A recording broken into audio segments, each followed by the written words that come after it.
Welcome to this explainer, everyone. I'm absolutely thrilled you're here. Today, I'm speaking directly to you, the executive leadership team, and we're talking about how to extract real, tangible business value from generative AI. Look, we are moving way past the hype today. We're focusing strictly on the mechanics of profitable GenAI production. So if you want to know how to actually make these systems work for your bottom line, you are in exactly the right place. Okay, let's dive right into this. Are you paying for hype? Or are you paying for performance? Because that is the central question every single business leader needs to be asking right now. There's this very common, frankly, very dangerous misconception out there that simply grabbing the biggest, most famous AI model available is going to automatically equal better business outcomes. But as we'll see today, that approach, it's often just a fast track to burning through your IT budget with very little to show for it. To understand exactly why, I want you to consider the number 140 gigabytes. That is the massive amount of video RAM required just to run an unoptimized 70 billion parameter model in full precision. Think about what that actually means for a second. It means staggering and, honestly, completely unsustainable hardware costs. You're looking at needing multi-thousand-dollar GPUs just to get the model to say hello. If you try to deploy unoptimized models at an enterprise scale, that infrastructure spend is going to completely devour your ROI. So here is our strategic playbook for today. 1. The AI cost trap. 2. Shrink models to slash costs. 3. Infrastructure for enterprise scale. 4. Match models to business needs. And 5. Protecting your AI investment. Starting us off with part 1, the AI cost trap and the very real burden of unoptimized LLMs. Without intervention, running massive models is a trap. These massive models demand incredibly high-end, expensive hardware. If you attempt an unoptimized deployment, and then you try to support a huge user load on top of that, scaling becomes financially prohibitive almost immediately. Simply put, overinvesting in raw compute power kills your overall project ROI. You might have built a brilliant application, but if the engine running it costs too much to operate, the project fails. It's that simple. Moving on to part 2.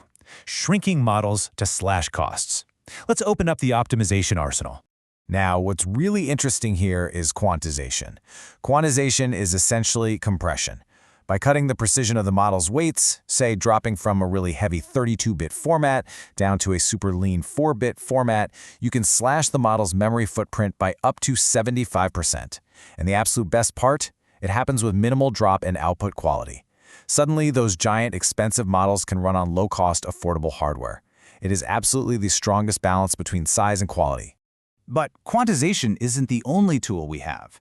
We also have what I call optimization multipliers. Think of pruning as trimming the fat. It literally removes low-impact weights and neurons, reducing total parameters by 30 to 50%, which instantly gives you a faster, lighter model. And then there's knowledge distillation. This is an incredibly smart technique where you use a massive, expensive teacher model to train a tiny, cheap student model to mimic its behavior. The student achieves similar results, but at a mere fraction of the operating cost. Which brings us to part 3, infrastructure for enterprise scale. We are talking serving and orchestration.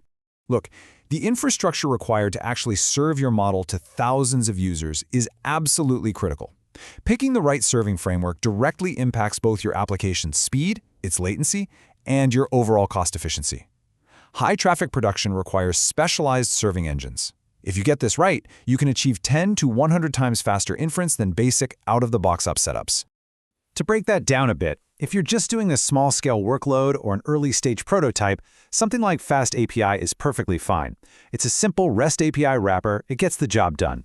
But if you are moving to high-traffic, enterprise levels, you absolutely need robust engines like VLLM or TGI. These specialized frameworks use brilliant technical features like continuous batching and page detention. What that basically means is they efficiently bundle user requests together to maximize your hardware usage, which dramatically speeds up response times and significantly lowers your compute spend.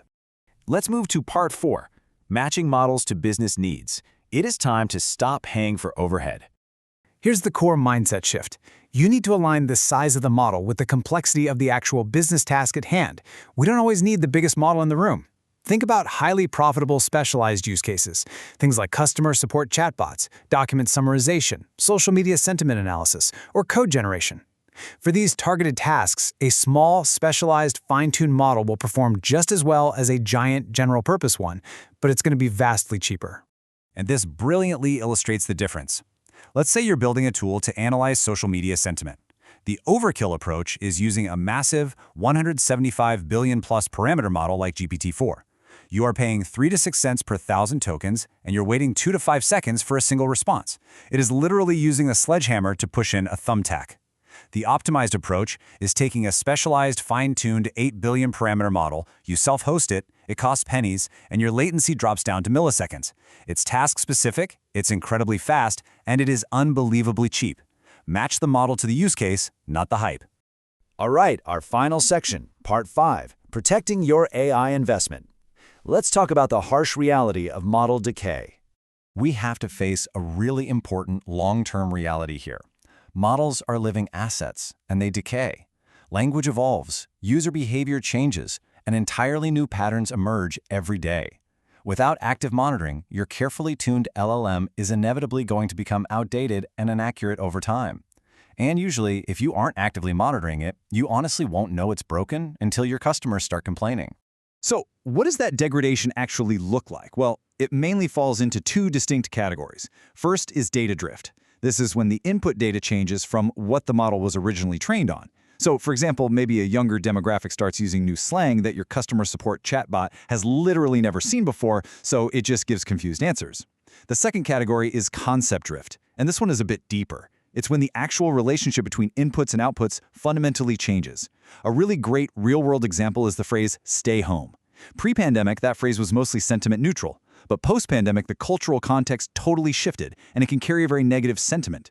If your model doesn't know about that shift, its understanding is just outdated. Let's move ahead and see how this builds into an actual solution. To fight decay, you need the continuous improvement loop. You have to actively monitor performance metrics like user feedback and latency. From there, you detect the drift, you collect the new data that represents the current reality, you retrain or fine-tune the model, and then you validate and redeploy. Because iteration really is the heartbeat of production AI. Maintaining these assets is an ongoing cyclical process. It is never ever just a one-time deployment event. Bringing it all together now, the production triangle, bridging the gap. I really want you to use this as your mental framework for every single AI project going forward, because the gap between just training an AI model and actually running it profitably in production is vast. To bridge that gap, sustainable AI value requires mastering 3 interconnected pillars: optimization, using techniques like quantization to make models genuinely affordable; deployment, using powerful engines like VLM to serve them reliably at massive scale; and monitoring, actively tracking drift to keep them accurate over time. I want to leave you with this one thought. A 4-bit quantized 8 billion parameter model that ships beats an undeployed GPT-4 clone every single time. Execution, cost efficiency, and actual reliable deployment are always going to trump theoretical capability and industry hype. Ship smart, not big. I challenge you to take a really hard look at your current AI roadmap today. Are you building massive, unoptimized systems simply to impress? Or are you utilizing quantization, specialized models, and robust serving engines to actually scale profitably? The choice is entirely yours, but the future of your enterprise's ROI depends on it. Thanks so much for joining me on this explainer. See you next time.